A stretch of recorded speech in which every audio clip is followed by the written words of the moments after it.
See, I kept saying that there's three great pillars of Huaqiangbei speakers.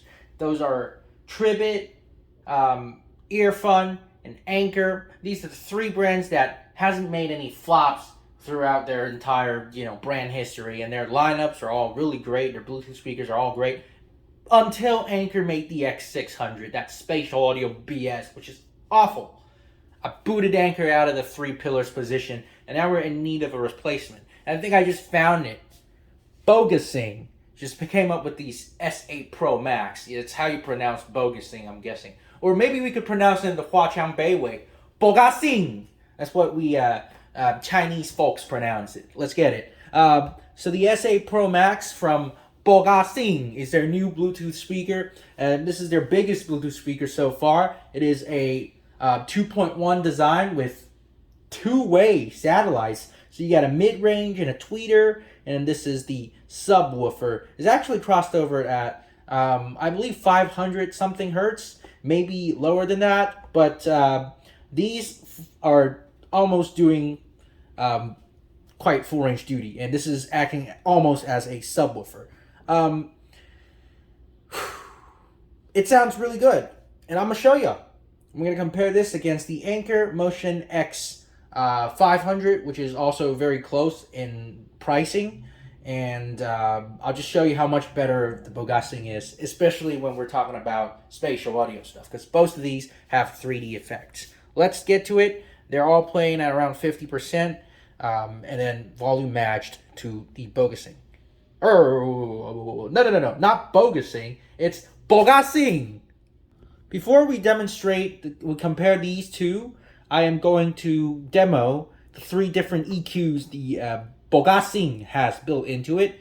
Green light right now is the bass mode. There's a red light is the balance mode. And there's also a blue light, which is the 3D mode. And we're going to compare these two using the 3D mode against the Anker's spatial audio mode. So let's start from switching between the three different EQs of the Bogasing.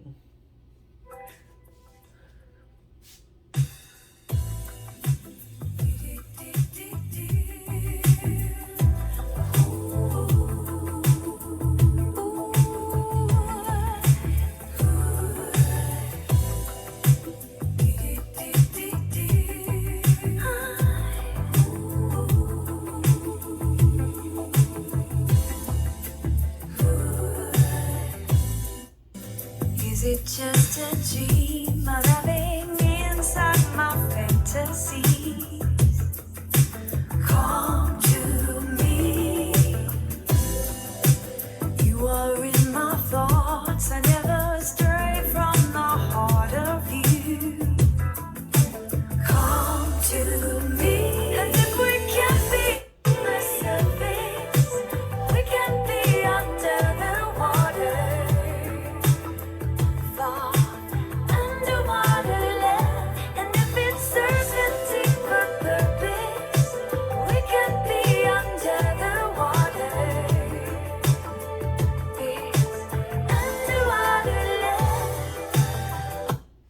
Alright, so as you can see, the first mode is the bass EQ, has the most bass, plays about quite a bit down to, the 50 hertz region, but it's not only bass boosted, it's also treble boosted, so it's more of a V-shaped sound signature. Moving on to the second mode I've demonstrated, which is the blue mode. That would be the 3D sounding mode. So 3D sound is kind of a funky concept. It would be quite challenging for the microphone to pick up, so it's best to hear it by yourself. And I'm hearing it. I do hear a 3D effect. It's not insanely strong, which is a good thing, because like I said, I think I've already mentioned this in my review of the X500, that 3D processing is not adding anything to the audio. It's actually subtracting something from it, because you're adding reverb, you're messing with the phase. So you're not going to get any additional details with that. However, I think the Bogasing, wow, I keep pronouncing it the wrong way. You got to do it the Huaqiangbei way, I think the Bogasing did a really good job implementing this. It really gives you a 3D feeling without being too overwhelming, to the point that it's affecting the sound signature of the speaker.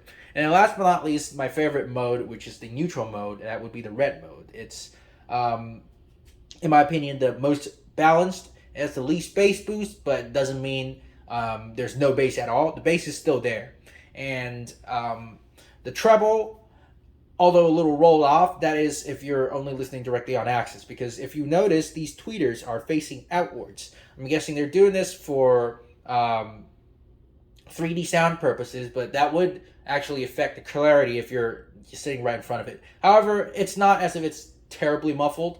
You still get a decent amount of clarity to this speaker. I think this is some of the better implemented three-way systems out there in the Huaqiangbei world, where the clarity is very pronounced, and the mid-range is not fighting over the tweeter, meaning that something's wrong with the processor. The mid-range is not fighting over the tweeter like a lot of other speakers are. So, it's time. Let's compare these two 3D speakers. And we're going to all step them into the 3D mode, and we're going to start with the Bogasing, again at approximately 50%.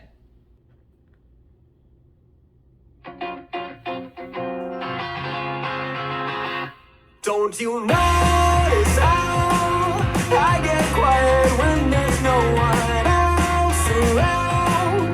Me and you and awkward silence. Don't you dare look at me that way. I don't need reminders of that you don't feel the same. Oh, the burning pain, listening to you harp about some new soulmate. She's so perfect, blah, blah, blah. Oh, how I wish you'd wake up one day. Run to me, confess your love, at least just let me say. And I talk to you, won't you bet what's right through and shoes right out through my heart. And I sound like a load, but don't you feel it to confess I love you from the start.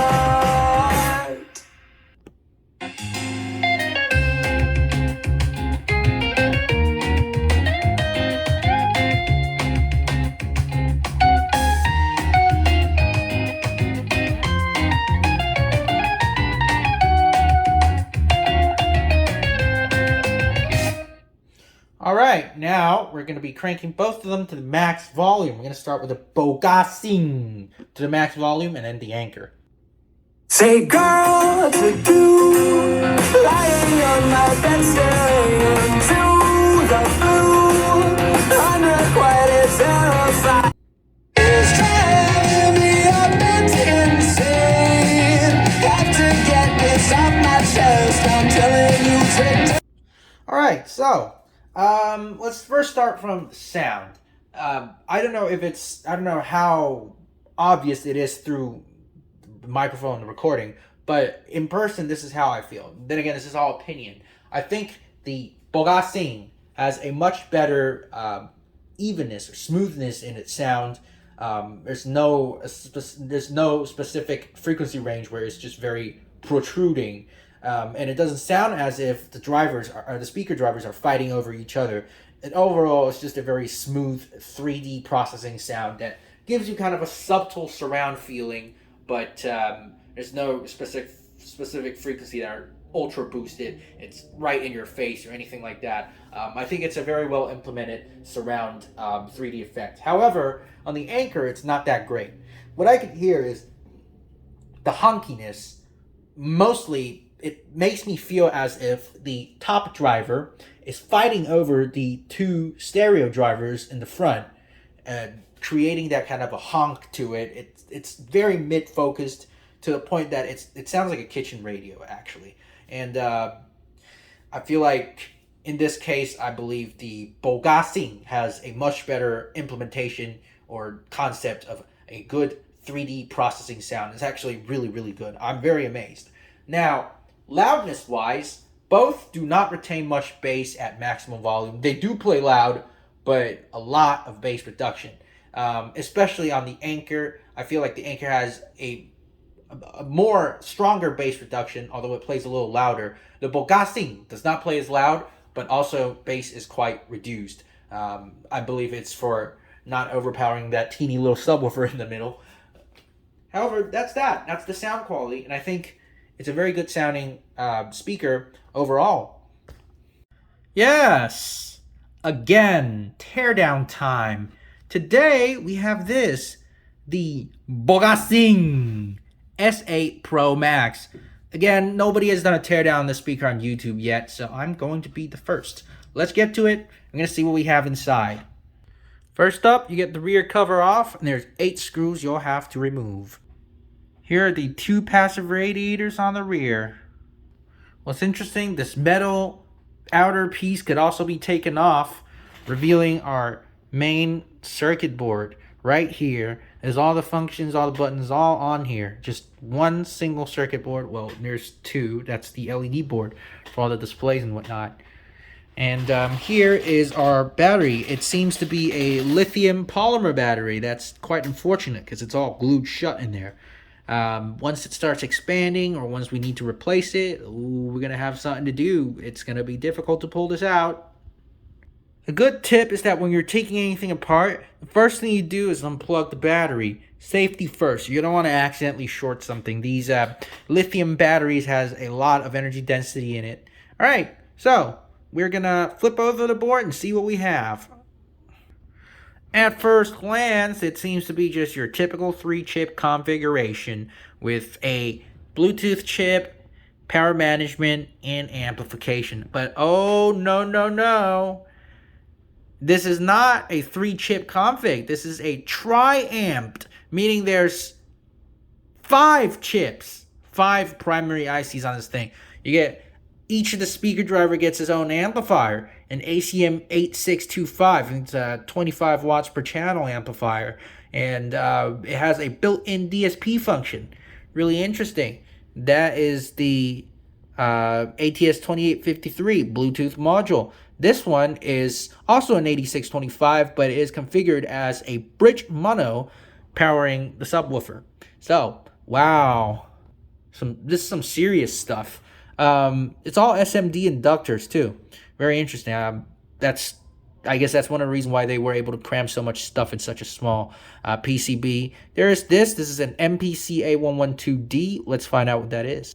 So I just looked it up. It is a Nuvoton MaxBase Max 3D processor. So, wow. It's using MaxBase. This is probably the best implemented MaxBase processing Bluetooth speaker that I've ever heard. I've came across a lot of other Bluetooth speaker that also uses this Nuvoton stuff, and most of them sounded pretty terrible. This is a very good sounding speaker, and I think they did a really good job on this thing. It is a MaxBase and 3D processor. So I'm probably going to think that they're not using any DSP that's built in the ACME chips.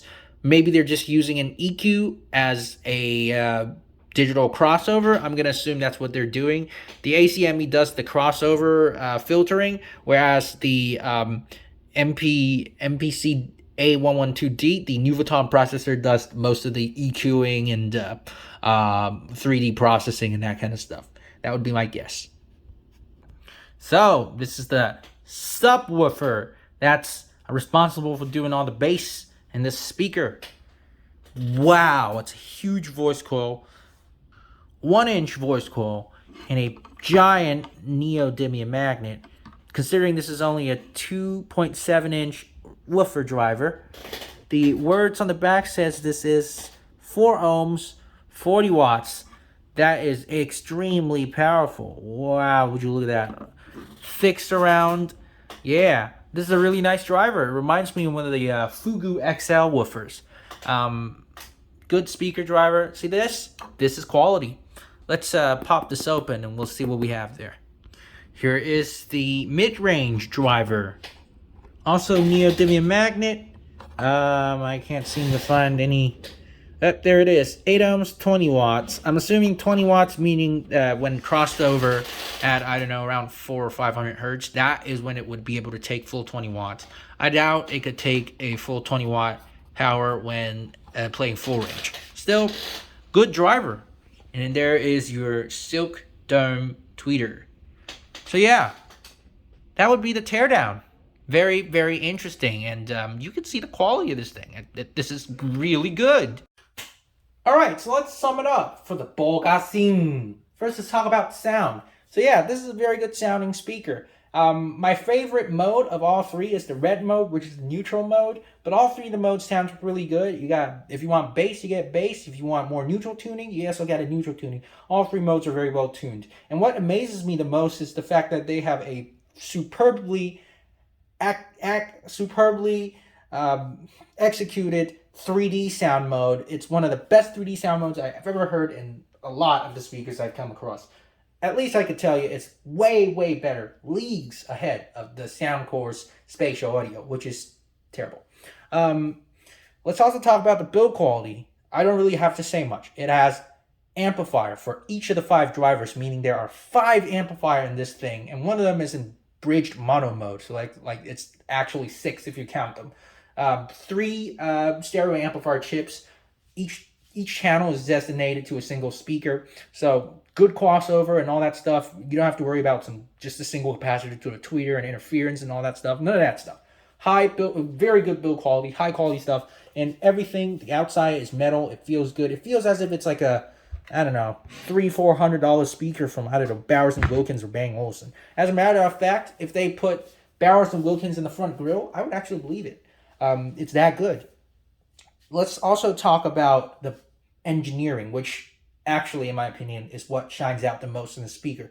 Because they were able to have a 5-driver unit with a subwoofer, a mid driver for the satellites, and a tweeter for the satellites. 2 tweeters for the satellites. They were able to figure out the crossover points very well, and each of the drivers blend together very well. They don't fight each other. Unlike the spatial audio from Anker, the X500, the speakers are fighting each other, especially in spatial audio mode. It never happens on this speaker.